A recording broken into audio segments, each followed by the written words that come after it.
Hey everyone, welcome back for another edition of Photo Hour. Good to have you back this week. I hope you've had a bit of a chance the last couple of days to be taking some photos and maybe putting some of the things we talked about last week into practice. And today we're going to sort of combine everything to start talking about manual exposure. So manual exposure is the marriage of shutter speed, aperture, and ISO. And often for us, our camera does this in the background, but we'll see today why the camera's automatic exposure doesn't necessarily give us the results that we want. Before I get started, just want to remind you that our doors are open at the moment. We're open from 11 till 4, though we do encourage you to shop online. And you're welcome to give us a call at any time.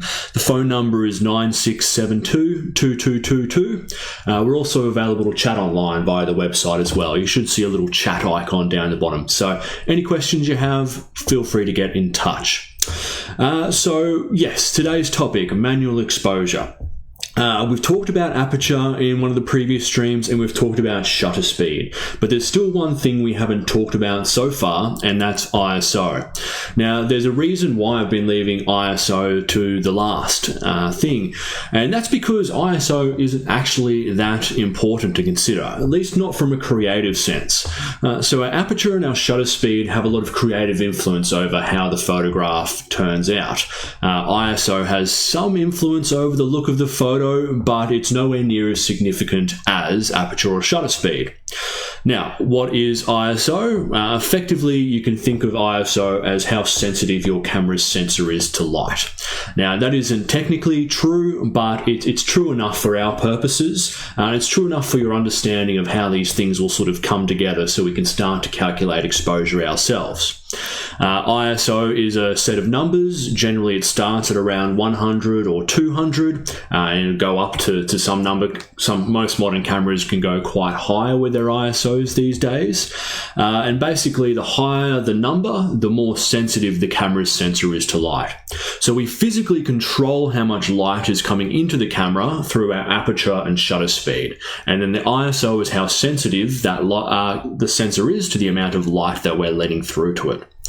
Now, there is a trade-off to making an image more sensitive to light, and that's something called image noise. That's a graininess or mushiness that you get to your photos, and you might have noticed this before if you've been taking photos at nighttime, particularly if you take photos on your phone at night.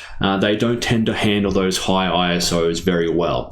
So generally, we want to keep our ISO as low as possible, given those other two constraints that we have with aperture and shutter speed. But modern cameras handle high ISOs quite well. We can pretty easily go up to 3200, 6400 and get usable images still. And 10 years ago, that would have been impossible. So we've got a lot of wiggle room with ISO, but we don't really need to worry about it so much in a creative sense.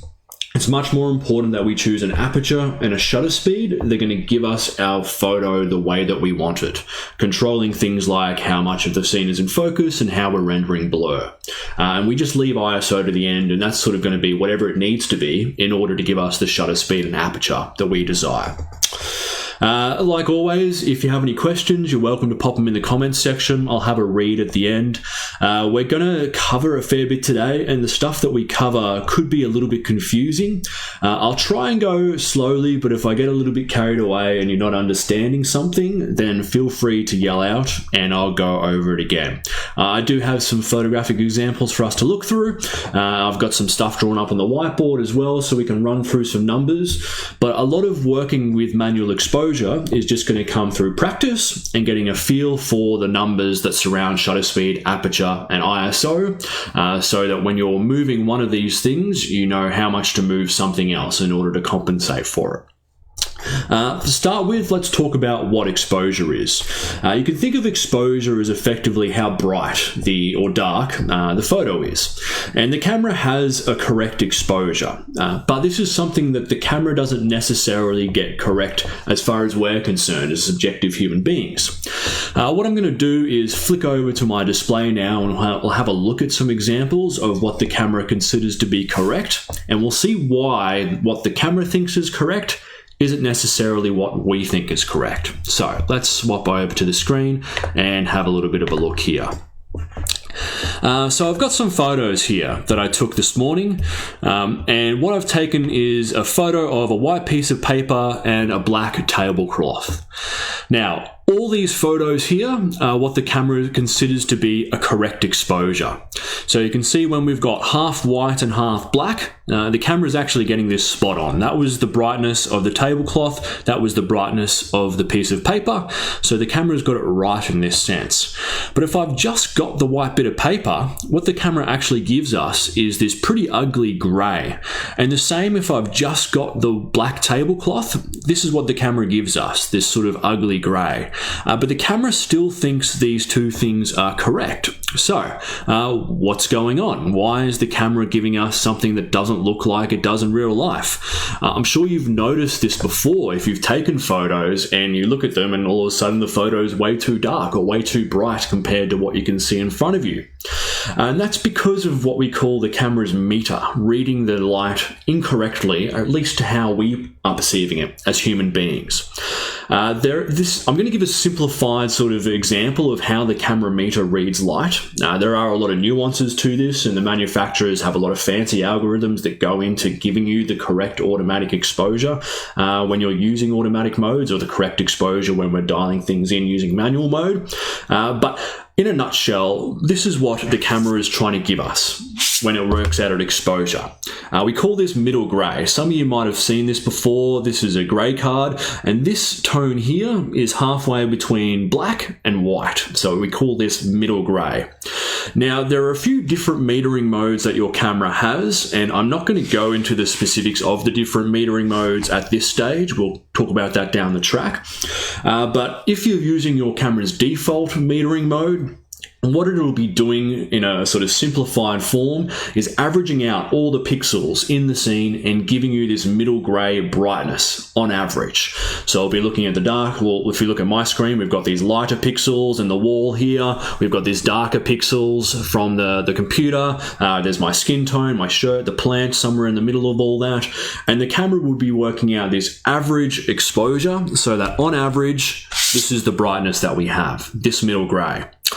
So that works okay when we've got equal amounts of bright things and dark things in our scene. I'm just going to flop back to our screen again here. So when we've got even amounts of bright and dark things, the camera normally gives us a pretty correct exposure.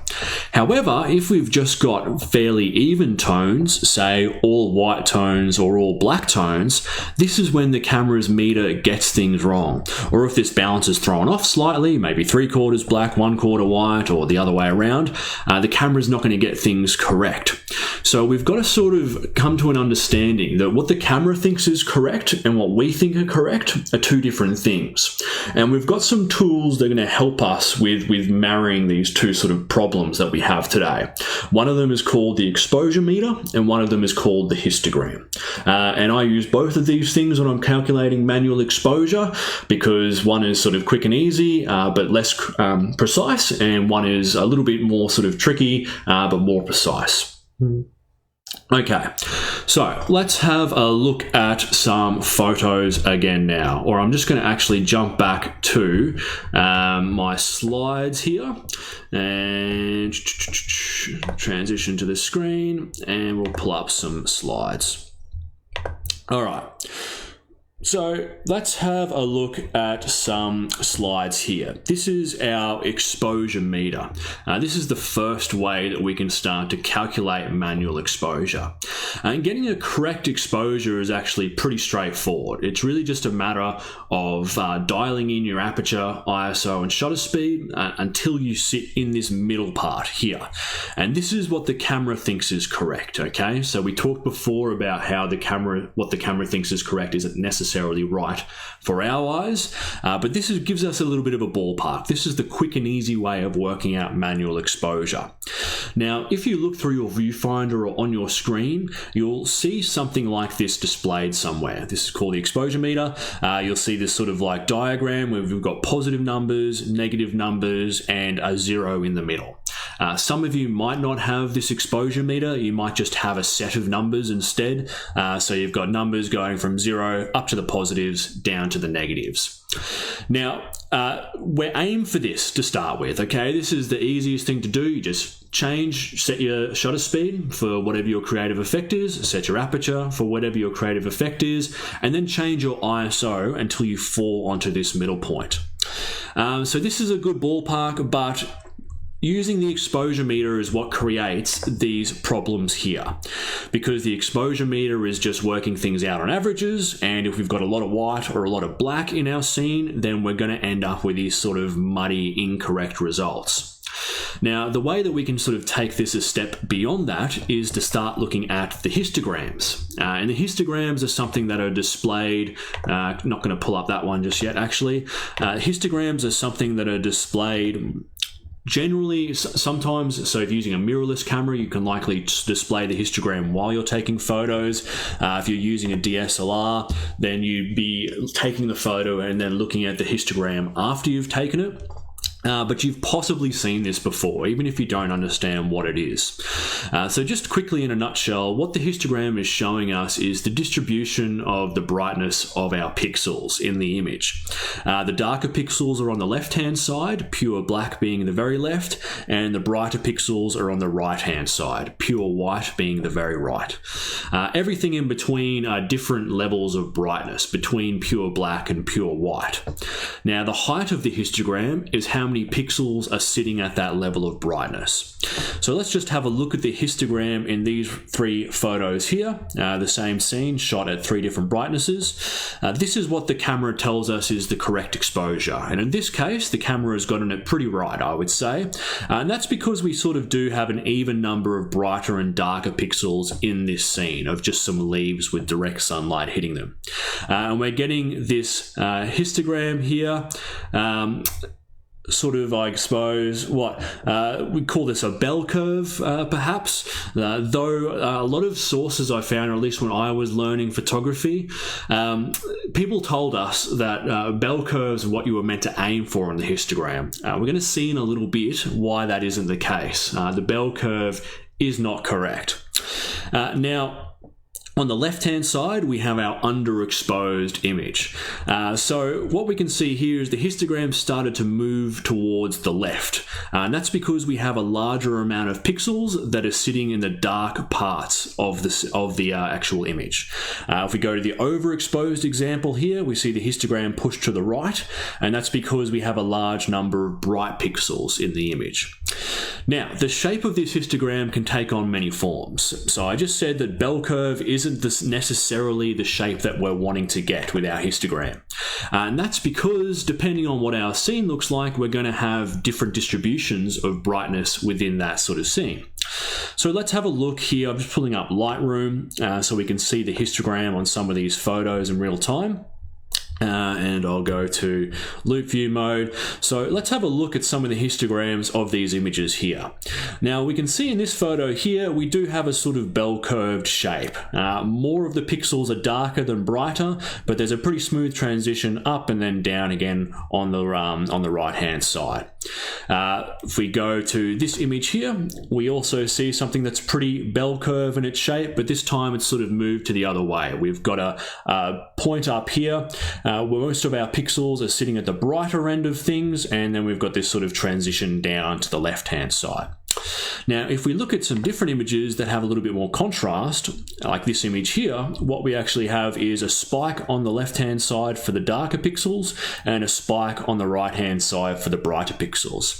So this isn't bell curved. And these brighter pixels would be all these pixels up here where the sky is, and the darker pixels over here would be these pixels sitting around the edge of the frame there. Same if we look at this photo here. This histogram looks a little bit more wacky because it's not in black and white. It's actually splitting up all the different primary and secondary colors so we can see their individual histograms. But just ignoring that for the time being, you can see another set of 2 spikes. So we've got a spike on the left-hand side and a spike on the right-hand side. The spike on the left-hand side would be all these darker sort of sections here, so the peninsula maybe, and the darker algae on the rocks. And the spike on the right-hand side would be all these brighter tones in the sky sky and the water and stuff like that there.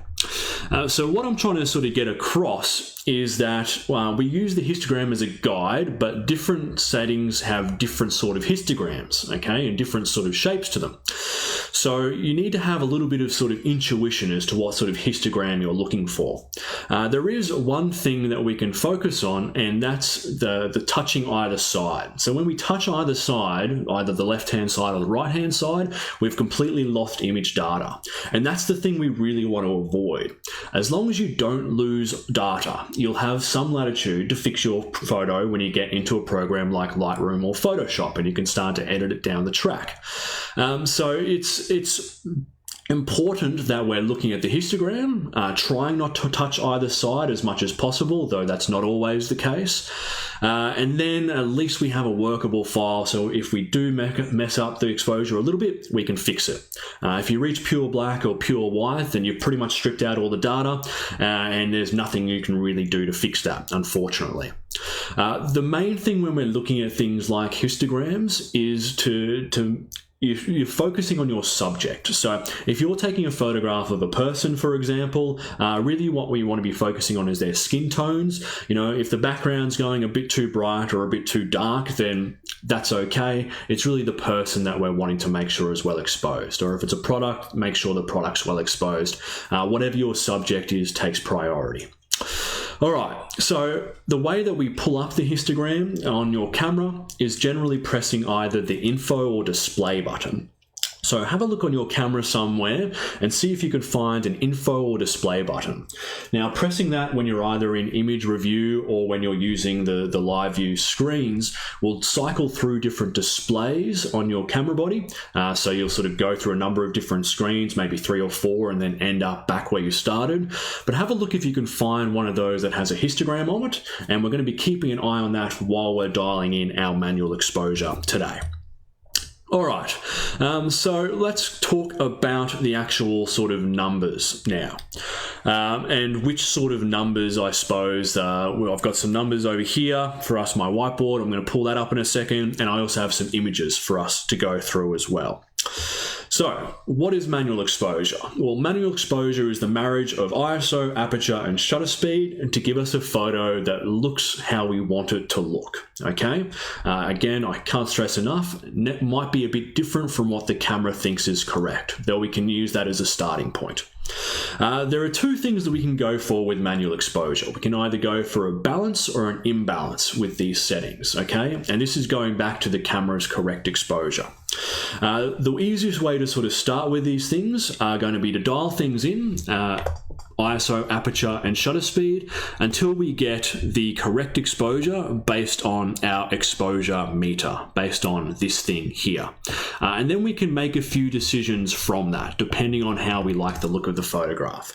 We can either make things brighter, we can make things darker, or we can keep things the same and change our settings. And there might be some reasons why we want to fiddle with these things as well. Maybe the initial settings we chose aren't going to be good enough to take our photo. Maybe the shutter speed's too slow, the aperture's too narrow, all this sorts of stuff.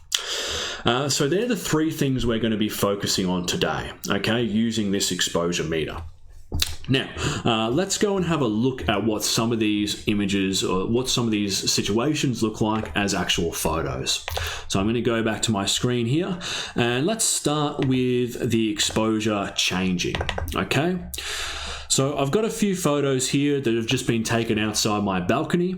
This is our baseline image. So this is what the camera thinks is correct based on the exposure meter. Now I would say in this situation, the camera's got it pretty right. This exposure looks pretty good to me. We've got the brighter tones in the clouds. We've got the darker tones in the ground down here. So if I was taking this photo, I'd pretty much just leave it at that.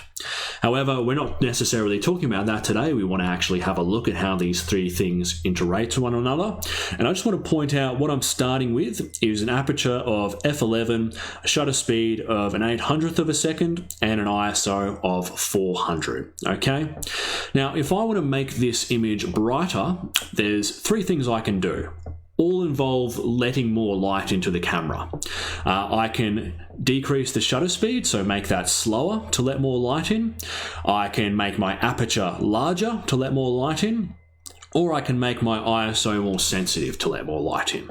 Now, all those three things will give us the same result. So just quickly pulling up these three photos here, you'll be able to see that in each of those images, all those things look exactly the same, regardless of which one we've sort of chosen, at least as far as exposure is concerned. Now, as far as the individual numbers happen, we're starting at f11 an 800th of a second at ISO 400. So if I want to make this twice as bright, what I need to do is make the shutter speed twice as long. So that'll be going to a 400th of a second, which we can see happening here. Another thing I could do if I wanted to make it twice as bright is let in twice as much light in through the aperture, and that would be going to f8, which we can see that here. The third thing I could do if I wanted to make it twice as bright would be to make the sensor twice as sensitive to the light, which would be going from ISO 400 to ISO 800, which we can see there. So hopefully you've followed along with that and that makes sense. Now, the opposite also rings true if I wanted to make things darker as well. So I could make the ISO half as sensitive to the light, which would be ISO 200.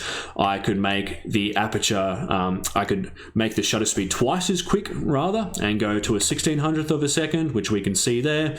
Or I could stop down the aperture and go to f16, which limits the light through there as well. Okay.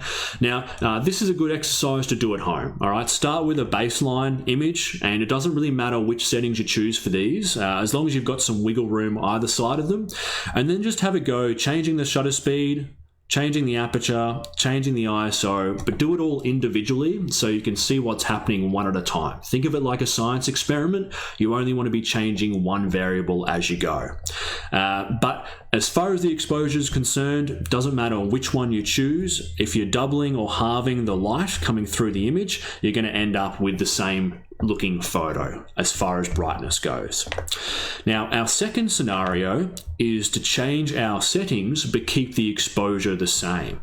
There are a number of reasons we want to do this, but generally it's because the shutter speed or the aperture we've chosen aren't satisfactory for the image that we want. So we're happy with the brightness of the image, but we need to change one of these other two things for some sort of creative effect. So we've seen these photos before, but I'm just going to go back through them and we'll have a look at the numbers.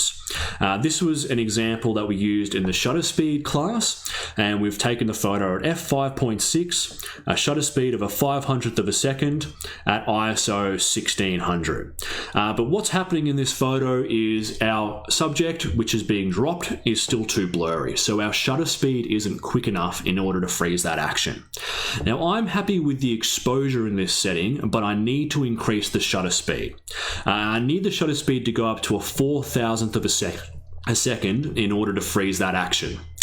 Now, if I go from a 500th of a second to a 4,000th of a second, then well, let's count it out. So a 500th to a 1,000th of a second is losing half the light.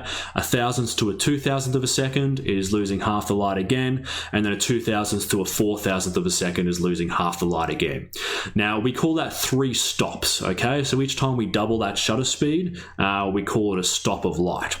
So if I'm reducing the light by 3 stops through the shutter speed, it means I need to increase the amount of light by 3 stops through either the ISO or the aperture. Now, in this situation, I don't want to change the aperture, because to let more light in through the aperture will mean having a narrower depth of field, and then I won't get the whole toy in focus. So the only thing I can really change in this situation is the ISO. Now, if we look at the next example here, I've got an a shutter speed of 4,000th. Object's nice and sharp, and an ISO of 12,800 from an ISO of 1600. So if we go through that process again, 1600 to 3200 is 1 stop, 3200 to 6400 is 2 stops, and then 6400 to 12,800 is 3 stops more sensitive to the light that we're letting through to it. All right. Now, if that sort of maths seems a little bit confusing to you, I understand. It just comes through a bit of practice with the doubling and the halving of the numbers. I've tried to keep the numbers relatively simple so that we can follow it along. Let's have a look at another example. So in this situation here, we've got a vase of flowers shot at f16, a shutter speed of 1/10 of a second, and an ISO of 6400. Okay. Now, in this situation, what we're wanting to do is to make a larger aperture because that's going to blur the background out. All right. At the moment, these flowers are getting lost with all this distracting background, but we're happy with the exposure. All we want to do really is change that depth of field, how much of the image is in focus. Now we're going to go from an aperture of f16 to an aperture of f2.8. But what we're going to do this time is, rather than just changing one thing, we're going to change two things. So we're going to change both the shutter speed and the ISO in order to compensate for that difference. Now, an aperture of f16 to f2.8, let's count that out to how many stops that is. So f16 to f11, 1 stop, f11 to f8, 2 stops, f8 to f5.6, 3 stops, 5.6 to 4, 4 stops, and 4 to 2.8, is 5 stops of light. So because we've gone from f16 to f2.8, we're letting in 5 stops of light through the aperture more than what we started with. So that means we need to reduce the amount of light by 5 stops through the shutter speed and the ISO. Now, if we just I'm going to quickly count this out because you don't want to hear me talking all day like this. But if we go from ISO 6400 to ISO 1600, that's 2 stops of difference. And if we go from 1/10 of a second to an 1/80th of a second, that's 3 stops of difference. So we've limited the light by 3 stops through shutter speed, 2 stops through ISO, which gives us a total of 5 stops to balance out that aperture. All right, so hopefully that makes sense to you and you can follow along what we were doing there. Now, I'm going to go through the numbers again in a second, just to I guess, reiterate some certain scenarios as to why that might be useful for you. But first, I want to tell you how you can actually change all these things. So when we're doing manual exposure, we want to be in manual mode on the mode dial. So this little mode dial, we've used it for aperture priority, we've used it for shutter priority. Now we're going to be jumping into M for manual. And once we're in manual mode, generally we use our control dials and our quick menu to change things like the ISO, aperture, and shutter speed. Now on my camera here, I have 2 control dials. I have one in front of the shutter, one behind on the back there. One of them changes shutter speed, one of them changes aperture. And then if I want to change ISO, I have a dedicated ISO button on the bottom here. If you don't have 2 control dials or you don't have an ISO button, then the place to look is in your quick menu, and that's where most of these things will be located. And just reiterating the quick menus for everyone. For Nikon, it's the cursive I button. Canon, it's the Q or the Q set button. Fuji, it's the Q button. Panasonic, it's the button with Q menu in grey text next to it. Sony, it's the function button, FN button. And Olympus, it's the OK button in the middle of the directional pad. So what do? Is I put my camera into manual mode and then I would change ISO, aperture, and shutter speed until that exposure meter was sitting somewhere around in the middle. That was what the camera thinks is correct. Then I could take a photo, have a look at the histogram, and then maybe push it to the right or the left, depending on what if I'm going for a brighter photo or a darker photo, without touching either side. That's how I would work out the manual exposure. And then it just comes through practice, really, and repetition, and getting to a point where you can memorize the numbers so you know what a stop difference is for ISO or aperture or shutter speed. Then the hardest one really to remember is aperture, because the other two you either just double or halve the numbers. So it's a little bit more intuitive working out the relationship here. So I'm just going to go through these again, all right? So we're reiterating here what's happening with the numbers. I've got some numbers set out. So we looked at the photos before. Now we're just going to look at the numbers and run through some examples.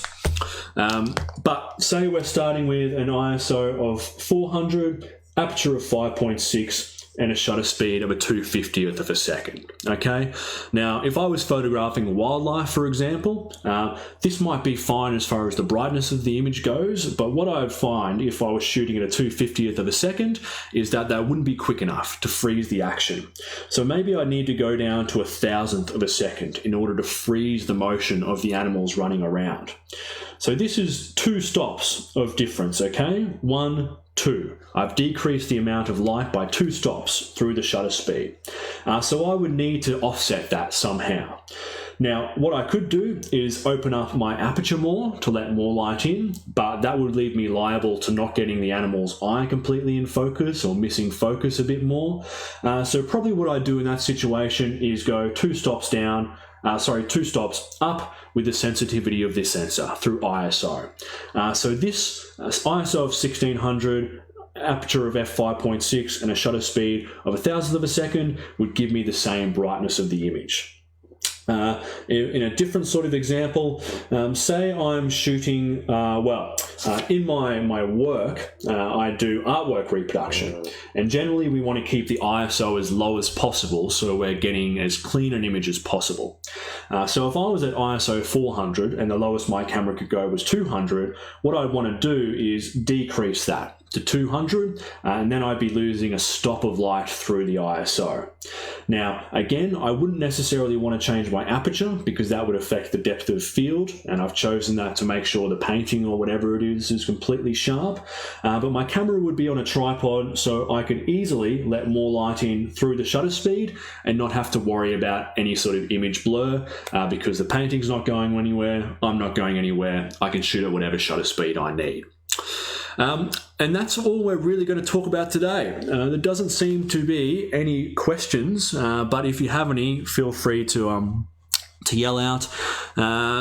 Rhonda said that I'm a little bit out of focus. I'll have to have a look at that. It could just be the quality of the stream as well. Is a little bit lower resolution, but I'll check that for you. Thanks for pointing it out. Thanks, Rhonda.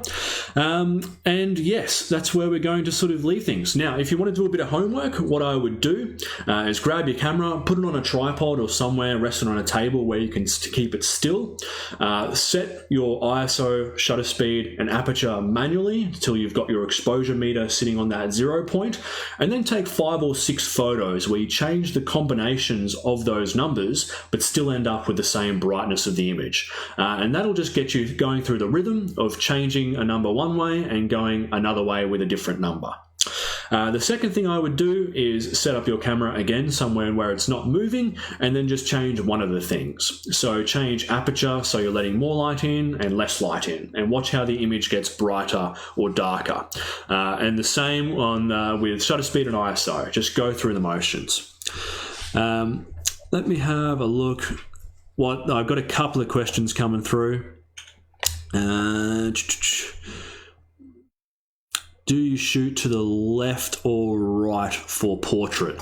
So I think that means for the orientation of the camera. Answer to that is I do both. So this way or that way, it depends on what the situation is.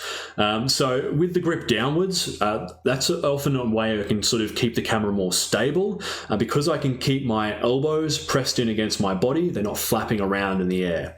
But it gets a little bit more claustrophobic shooting that way. So I've got to have a little bit more time setting myself up. If I'm trying to take a photo in portrait orientation very quickly, then I'll throw my arm up in the air. I'm a little bit more stable, but I can get that crop without too much trouble. The other thing that changes these is depending on if I have a flash on top. So if you've got a flash on top of your camera, if you come from this way, the flash will come from the left-hand side. That way, the flash will come from the right-hand side. So depending on what direction I'm wanting it, bouncing it off the roof or the walls or something maybe, I'll change the orientation of the camera then. My advice would be to learn both ways and get competent with shooting both ways handheld. Another question, how do you set your bridge screen up files on the left-hand side. It could possibly be, Tim, that I'm using a version of Bridge that's about 10 years old. I honestly can't remember why it's set up this way. It just always has been. There's likely a view mode, so it could be that you're not viewing thumbnails, you're viewing details instead. And I'll just swap back over to my screen here. So under view at the top, I've got thumbnails selected. You might have details or list chosen instead. So have a look and see if you can see that.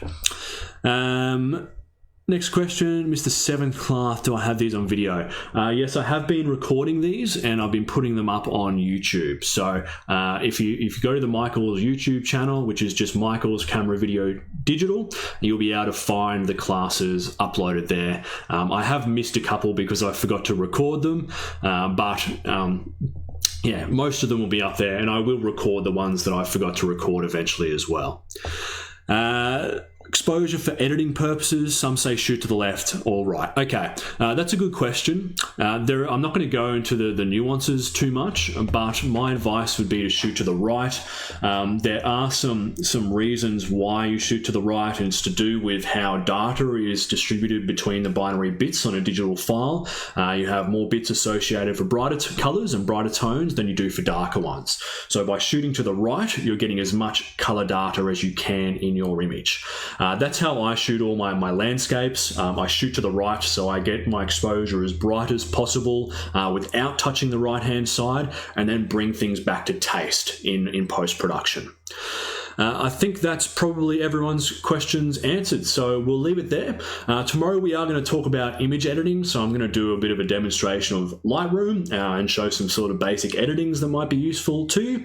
And then we're going to leave it for a day because it's Good Friday and get back to things on Saturday with abstract photography. And that's going to be kicking off a competition that we're going to be running through Instagram. So that's quite exciting. It's going to give you something to do at home. We're going to think of some interesting ways that we can create images in the home. Again, just want to reiterate, our doors are open at the moment. If you feel like you'd like to pop in and purchase anything, we're open from 11 till 4. We are going to be closed over the Easter break though, from Friday to Monday. We're also available to chat online if you'd like to find us, and the phone number of 9672-2222. And we are also running one-on-one at the moment at a discounted rate of $99 an hour, which we're doing online. I did one the other day and it was great. So if you want to learn more specifically about your camera, I recommend coming to one of them and we can talk about whatever you'd like to while we're in the safety of our homes. Enjoy the rest of your afternoon, everyone, and I'll catch you tomorrow.